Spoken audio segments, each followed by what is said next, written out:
주시는 하나님 말씀은 구약 성경 에스겔서 24장 15절부터 27절까지 말씀입니다. 구약 성경 1187면쯤에 있습니다. 에스겔서 24장 15절부터 27절까지 말씀을 제가 봉독해 드리겠습니다. 여호와의 말씀이 또 내게 임하여 이르시되, 인자야, 내가 내 눈에 기뻐하는 것을 한 번 쳐서 빼앗으리니 너는 슬퍼하거나 울거나 눈물을 흘리거나 하지 말며 죽은 자들을 위하여 슬퍼하지 말고 조용히 탄식하며 수건으로 머리를 동이고 발에 신을 신고 입술을 가리지 말고 사람이 조상집에서 먹는 음식물을 먹지 말라 하신지라. 내가 아침에 백성에게 말하였더니 저녁에 내 아내가 죽었으므로 아침에 내가 받은 명령대로 행하매 백성이 내게 이르되, 내가 행하는 이 일이 우리와 무슨 상관이 있는지 너는 우리에게 말하지 아니하겠느냐 하므로 내가 그들에게 대답하기를, 여호와의 말씀이 내게 임하여 이르시되, 너는 이스라엘 족속에게 이르기를, 주 여호와의 말씀에 내 성소는 너희 세력의 영광이요 너희 눈의 기쁨이요 너희 마음의 아낌이 되거니와 내가 더럽힐 것이며 너희의 버려둔 자녀를 칼에 엎드러지게 할지라. 너희가 에스겔이 행한 바와 같이 행하여 입술을 가리지 아니하며 사람의 음식물을 먹지 아니하며 수건으로 머리를 동인 채 발에 신을 신은 채로 두고 슬퍼하지도 아니하며 울지도 아니하되 죄악 중에 패망하여 피차 바라보고 탄식하리라.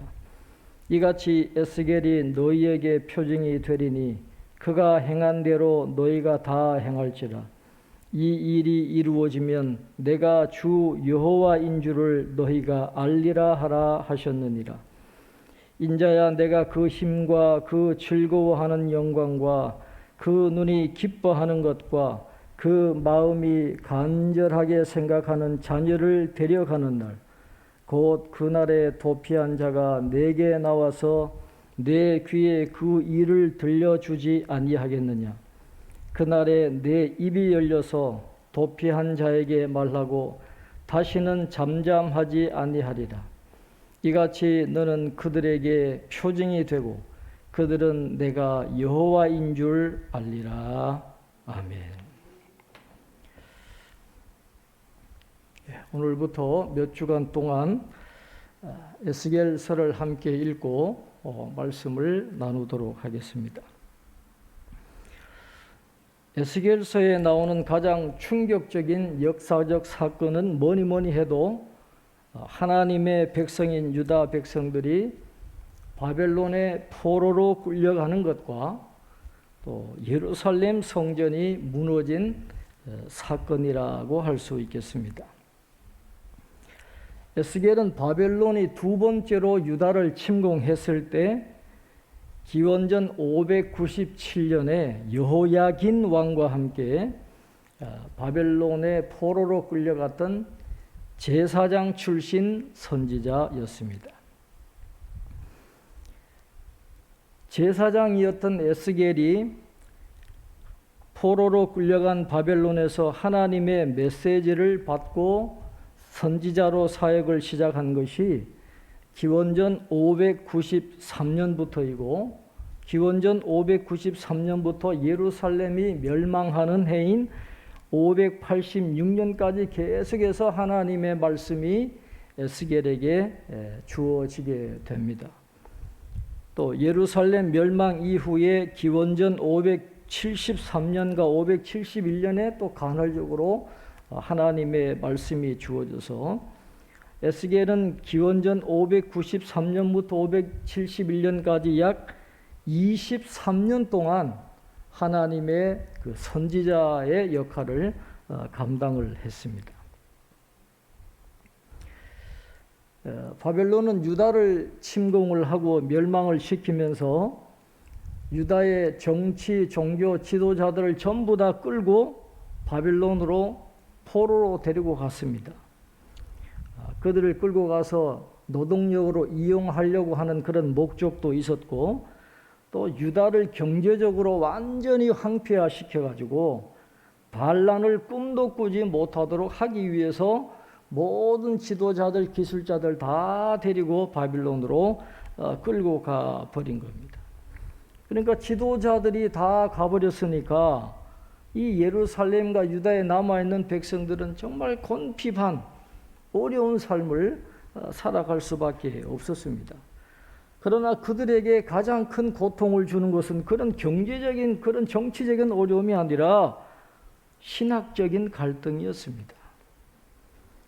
하나님이 택하신 백성이 어떻게 이방 민족에게 멸망할 수 있느냐 하는 그런 문제를 갖게 된 거예요. 그렇다면 더 이상 이제 우리에게 소망이 있는가? 하나님이 과연 우리와 함께 하시는가? 하는 그런 신학적인 그런 갈등이 그들을 더 괴롭게 했다라고 하는 것입니다. 마찬가지로 오늘 우리에게도 성도들에게는 이런 영적인 평안이 굉장히 중요합니다. 영적인 문제가 굉장히 중요해요. 아무리 좋은 환경에 살아도 영적으로 평안하지 않으면 사람이 즐겁게 살 수가 없어요. 영적으로 문제가 있다든지 영적인 문제의 해답을 갖지를 못하면 그 사람이 아무리 유복하고 뭐 부자라도 삶이 너무너무 힘들고 어렵다라는 것입니다. 반대로 아무리 환경이 어려워도 아무리 문제가 많아도 영적인 답을 가지고 있고 영적으로 평안한 사람들은 그 어려움을 잘 견뎌나가요. 꿋꿋하게 이겨나가는 것을 보게 됩니다. 그래서 성도에게는 이 영적인 것이 굉장히 중요해요. 영적인 해답을 갖느냐 갖지 못하느냐가 성도들의 삶에는 굉장히 중요하다는 것이죠. 믿음의 가정이라고 해서 좋은 일만 있는 게 아닙니다. 겉으로 보기에는 뭐 다 좋아 보여도 온갖 문제들을 다 갖고 있어요. 저도 부목사 시절에 주일날 새벽에 여집사님 딸이 자살 시도를 해가지고 아파트에서 뛰어내렸다는 거예요. 그래서 급하게 병원 응급실로 간 적도 있고, 교회 근처에 이 중직자 부부가 살았는데 온 동네가 시끄럽 정도로 부부 싸움을 하는 거예요. 대낮에. 그러니까 부목사인 제가 가서 뜯어 말리고 부부 싸움 하지 못하도록 중간에서 막는 그런 경험도 했어요. 별별 가정이 다 있습니다. 여러분 큐틴 그 간증을 꼭 한번 읽어보세요. 우리 같으면 하루도 살 수 없을 것 같은 그런 어려운 가정들이 얼마나 많이 있어요. 그러나 그런 어려움도 견디고 감사하면서 사는 건 영적인 평안이 있어서 그래요. 영적인 해답을 갖고 있으니까 그런 어려움도 이겨나갈 수 있는 거예요. 제가 부목사를 생활을 하면서 잊을 수 없는 여집사님 한 분이 계시는데 젊은 분이었는데 남편이 교회를 다니지를 않아요. 참 조용한 분인데 술만 먹으면 이상하게 행패를 부리고 그 부인 집사님을 창피하게 하고 핍박을 하는데 그 교회 그 사택 바로 앞이니까 부목사님들 집에 새벽에 이 남편이 술 먹고 찾아와가지고 행패를 부리고 저희 집에도 새벽에 들어와가지고 행패를 부리고 해서 제가 달래서 보내기도 하고 했는데 그 여집사님은 창피해서 못 다닐 것 같은데도 항상 웃는 얼굴로 열심히 교회에서 봉사하고 애기들 데리고 신앙생활 잘 하는 거예요. 어떻게 그럴 수가 있어요? 영적인 해답이 있으니까. 지금은 저렇게 해도 하나님이 역사하시면 하나님이 도와주시면 잘 될 수 있다는 그런 희망이 있으니까 하나님에 대한 믿음의 확신이 있으니까 그런 걸 견디는 거예요. 그래서 그런 것을 보면서 아하, 영적인 답을 가졌느냐 갖지 못했느냐 하는 것은 나중에 천지차이의 결과를 나타낸다라는 거예요. 그래서 지금 나라가 망했지만 그게 중요한 게 아니라 이 영적인 갈등을 어떻게 해결해야 되느냐, 그게 더 중요한 거거든요.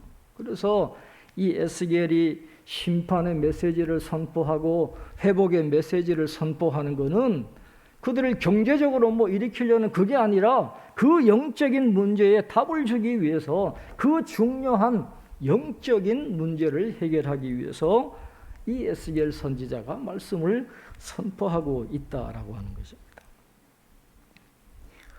오늘 본문의 말씀은 바벨론의 포로로 끌려가 있는 에스겔이 함께 포로로 끌려가 있는 유다의 장로들 앞에서 그가 받은 하나님의 메시지를 전하해 주고 있는 그런 장면이에요. 에스겔서 24장 1절에 보면 포로로 끌려온 지 9년이 되던 때에 에스겔에게 여호와의 말씀이 임했다라고 기록해요. 여호야긴 왕과 함께 바벨론의 포로로 끌려와서 9년이 지난 그때에 하나님이 지금 이 말씀을 주고 있는데, 여러분 나중에 에스겔서 33장으로 가보면 포로로 끌려온 지 12년이 되던 해에 예루살렘이 멸망했다는 소식이 들려오거든요. 그러니까 오늘 이 본문은 아직까지 예루살렘이 함락되기 전이에요. 바빌론의 포로로 끌려가 있지만 아직 유다가 망하지 않은 상태입니다.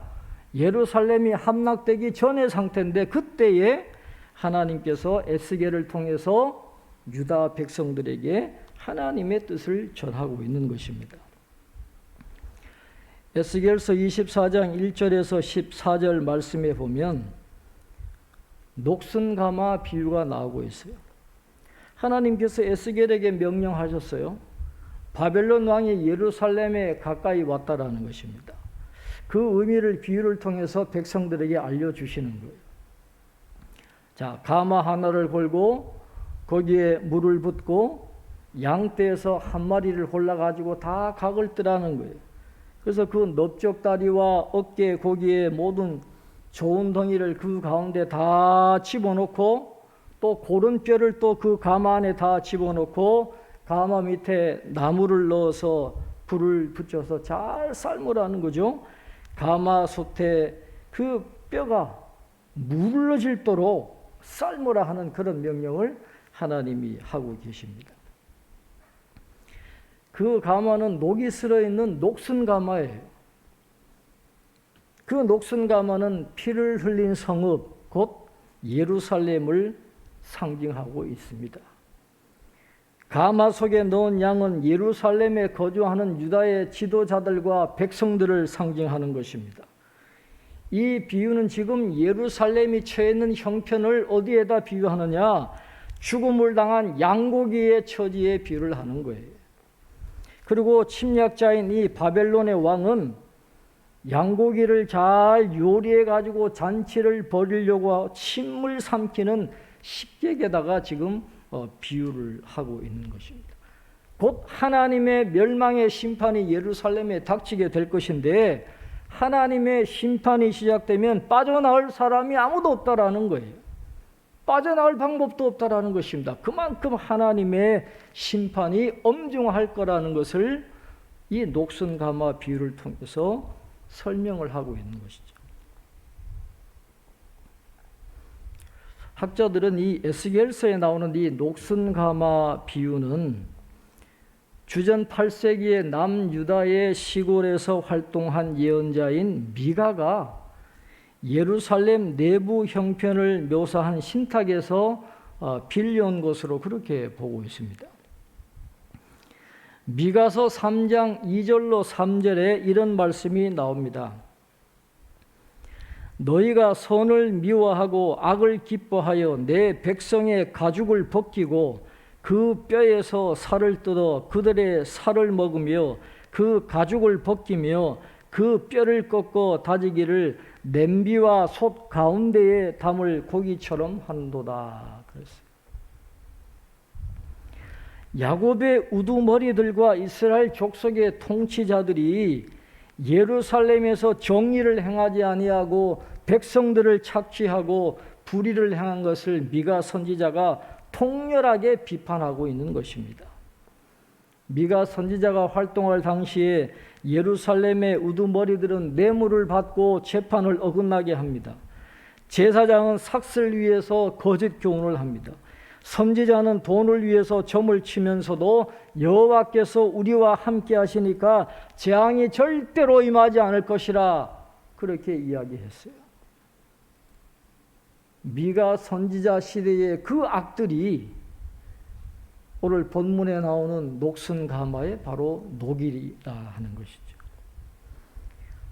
예루살렘이 왜 그렇게 철저하게 멸망을 받는 것입니까?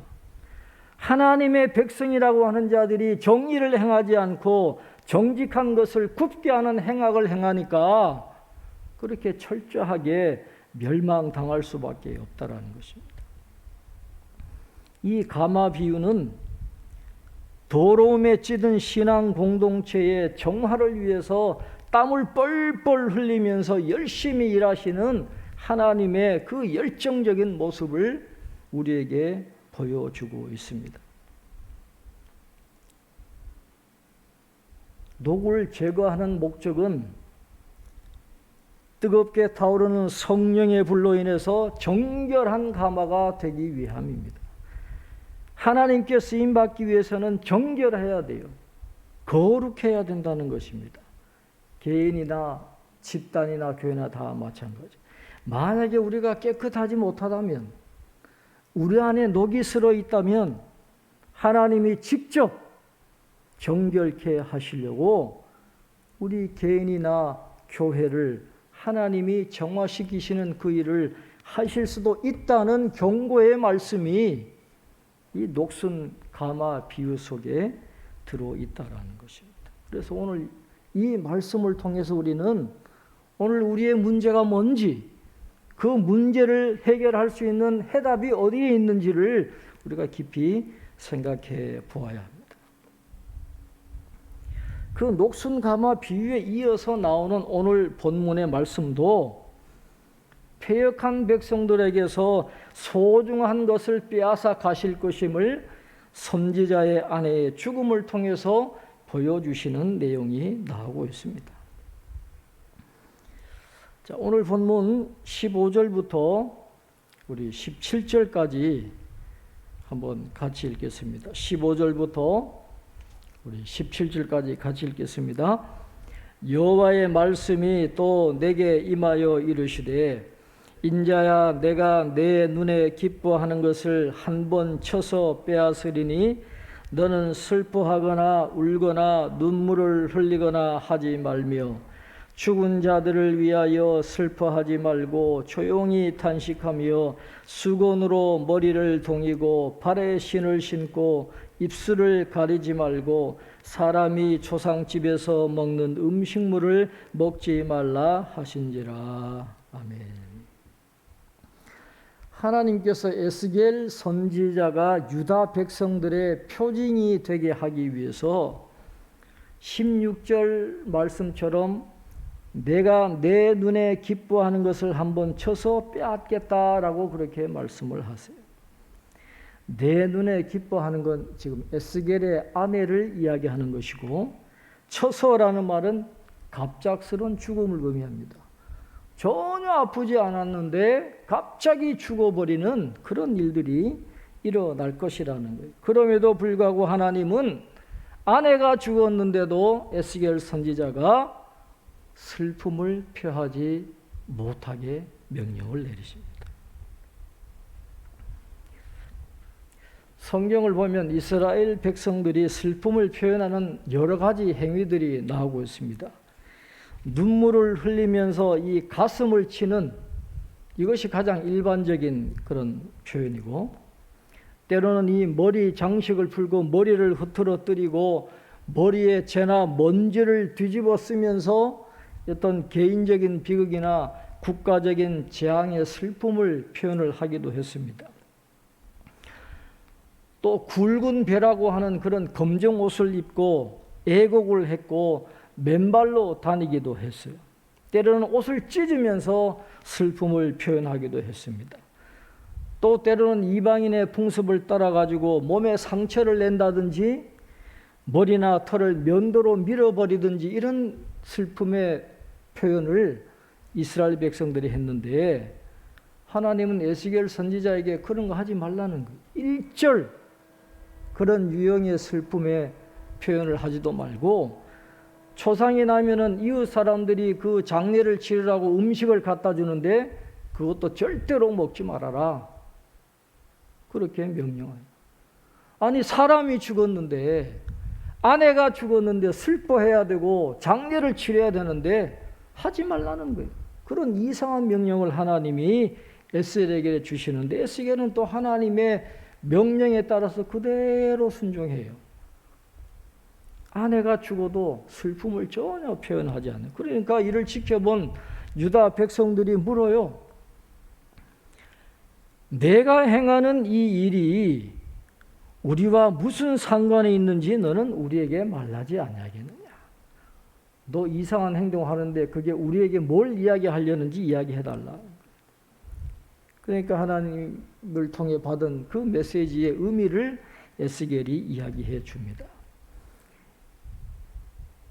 에스겔이 기뻐하는 그 안에는 유다 백성들이 기뻐하고 귀히 여기는 예루살렘 성전을 의미하는 것이고, 아내가 죽게 된다라는 건 예루살렘 성전이 더럽힘을 당하게 되는 것이고, 그들이 그렇게 귀하게 여기는 자녀들이 바벨론 군인들에게 무참하게 살해당하는 것을 상징한다라는 것입니다.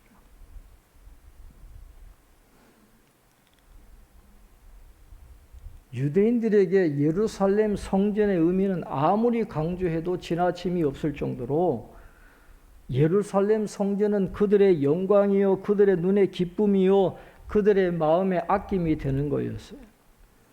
유다 백성들은 성소가 하나님의 영광스러운 임재 장소이기 때문에 하나님이 이 예루살렘 성전은 절대로 이방인에게 넘겨주지 않을 것이다 라는 그런 확신을 갖고 있었다라는 거예요. 예루살렘 성전만 있으면 우리는 안전하다. 예루살렘 성전만 있으면 절대로 재앙이 오지 않을 것이다. 그런 믿음을 갖고 있었어요.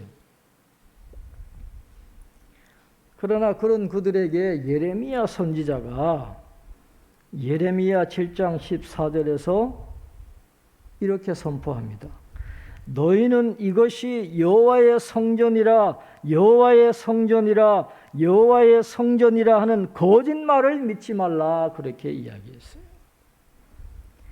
하나님의 백성답게 정의와 공평을 위한 삶을 살지 못하면서 형식적인 예배와 경건의 모양만 갖추고 있으면서 입으로만 여호와의 성전이다, 여호와의 성전이다, 성전에 있으면 안전하다, 그렇게 이야기하지만은 그 거짓말이라는 거예요. 성전 자체가 안전한 피난처가 될 수 없다라는 것을 예레미야 선지자를 통해서 하나님이 선포해 주셨습니다. 그래서 그들이 그 죄악에서 돌이키지 않는 한 하나님께서 성전을 더럽게 할 것이고, 그 귀한 자녀들을 바빌론에 넘겨주어서 다 죽어버리게 할 것이다. 이 심판의 말씀을 하시는 거예요. 그런데 여러분, 예루살렘이 멸망하고 성전이 더럽혀지고 자녀들이 죽음을 맞이하니까 모든 가정에 그런 슬픔이 다 닥쳤어요. 한 가정도 예외가 없어요. 다 포로로 끌려가게 되고 다 자녀가 죽었는데 누가 누구를 위로할 수 있어요? 아니, 어느 한 가정에서 장례가 났으면 다 가서 위로하고 함께 장례를 치를 텐데, 모든 가정이 다 그러니까 허탈한 거예요. 장례를 치를 여유가 없는 거죠. 그저 서로 바라보면서 탄식할 수밖에 없는 그런 형편이 되고 말 것이라는 거예요. 에스겔이 아내의 죽음에도 아무런 슬픔을 표현하지 않은 것이 곧 유다 백성들의 운명이었다라는 것이죠. 이렇게 하나님은 죄를 정화시키실 때에는 뿌리를 뽑을 정도로 철저하게 하십니다. 대충 하지 않아요. 하나님이 얼마나 성소를 기뻐하셨겠어요. 그러나 그 성소까지도 하나님은 더럽히도록 내어버려 두시는 거예요. 그리고 그 더러운 죄악이 기억되지 않도록 그렇게 하나님이 하시는 거예요. 그리고 우리가 잊지 말아야 될 것은 하나님께서 하나님의 백성에게 주시는 고난은 멸망시키는 데 목적이 있는 것이 아니라 회개하게 하고 하나님께로 돌아오게 하시는 데에 그 목적이 있다라고 하는 거예요. 이건 잊어버리면 안 됩니다. 자, 우리 25절부터 27절까지 한번 말씀을 읽겠습니다. 25절부터 27절까지 같이 읽겠습니다. 인자야, 내가 그 힘과 그 즐거워하는 영광과 그 눈이 기뻐하는 것과 그 마음이 간절하게 생각하는 자녀를 데려가는 날, 곧 그날에 도피한 자가 내게 나와서 내 귀에 그 일을 들려주지 아니하겠느냐. 그날에 내 입이 열려서 도피한 자에게 말하고 다시는 잠잠하지 아니하리라. 이같이 너는 그들에게 표징이 되고 그들은 내가 여호와인 줄 알리라. 아멘. 에스겔이 표징이 되어서 전하고자 했던 하나님의 뜻은 반드시 그대로 이루어지게 될 것입니다. 하나님께서 유다 백성들의 힘과 그 즐거워하는 영광과 그 눈이 기뻐하는 것과 그 마음이 간절하게 생각하는 자녀를 데려가는 날은, 예루살렘이 멸망하고 성전이 더럽혀지는 날은 반드시 이루어지게 될 것입니다. 그런데 그 큰 고난을 당하게 하시는 이유가 뭐라고 말씀하고 있습니까? 그들을 멸망시키는 데 목적이 있는 게 아니라 그들이 내가 여호와인 줄 알리라.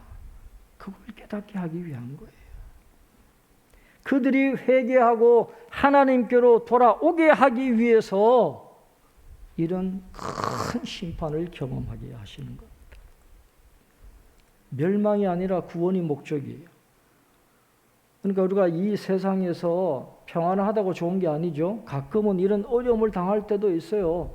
이런 큰 불심판을 당해서 나의 죄가 깨달아지고 하나님께 초점을 맞출 수 있다면 그게 오히려 평안한 것보다는 그게 우리에게 영적인 복이 된다는 것이죠. 지난주에도 제가 말씀드렸죠. 버림받음이 하나님의 백성에게는 끝이 아니다라는 것이에요.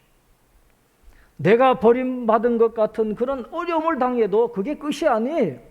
하나님의 뜻은 구원에 있다라고 하는 것입니다. 이걸 잘 알아야 됩니다. 그렇기 때문에 유다가 멸망하게 되는 그날, 또 그곳에서 도피해 와가지고 에스겔에게 그 일을 상세하게 설명해 주는 사람들이 있을 텐데, 그날에 하나님께서 에스겔 선지자의 입을 열어서 잠잠하지 않고 말씀하게 할 것이라 그렇게 이야기하고 있어요. 오늘 본문에. 지금까지 에스겔은 떠들면서 하나님의 말씀을 선포하지 않았어요. 침묵하면서 상징과 비유로만 하나님의 뜻을 전했지만은 이제 예루살렘이 멸망하게 되면 입을 열어서 담대하게 하나님의 말씀을 전해서 그들이 우상으로부터 돌아오게 되고 하나님께로 돌아가고 그들이 하나님의 인도를 받도록 믿음의 사람들로 변화되게 하기 위해서 이제는 입을 열어서 말씀을 선포하게 하시겠다. 하나님 그 말씀을 하십니다. 멸망이 끝이 아니다라는 새로운 시작이 이제 시작이 된다라는 것입니다. 그래서 이후에 이제 회복에 대한 그런 메시지가 선포가 되게 되는 것입니다. 오늘 이 에스겔서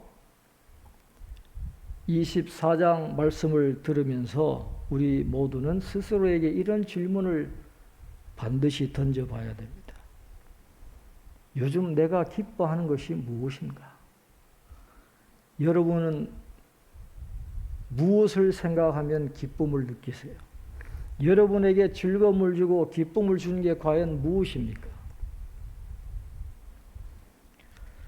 하나님께서 에스겔의 아내를 오늘 본문에 보면 에스겔의 눈에 기뻐하는 것이라 그렇게 표현했어요. 에스겔의 눈에 기뻐하는 게 그의 아내인데, 여기서 기뻐하는 것이라는 히브리어 단어 마마드라는 단어는 열왕기상 20장 6절에 똑같은 단어가 사용이 되어졌어요. 아람 왕 벤하닷이 북이스라엘을 에워싸고 아합 왕에게 이렇게 선포를 합니다. 내일 이맘때에 내가 내 신하들을 내게 보내리니 그들이 내 집과 내 신하들의 집을 수색하여 내 눈이 기뻐하는 것을 그들의 손으로 잡아 가져가리라. 그렇게 말해요. 내 눈이 기뻐하는 것, 아합과 그의 신하들이 기뻐하는 것, 그게 뭐냐? 아내들과 자녀들과 은근보하다라고 하는 거예요.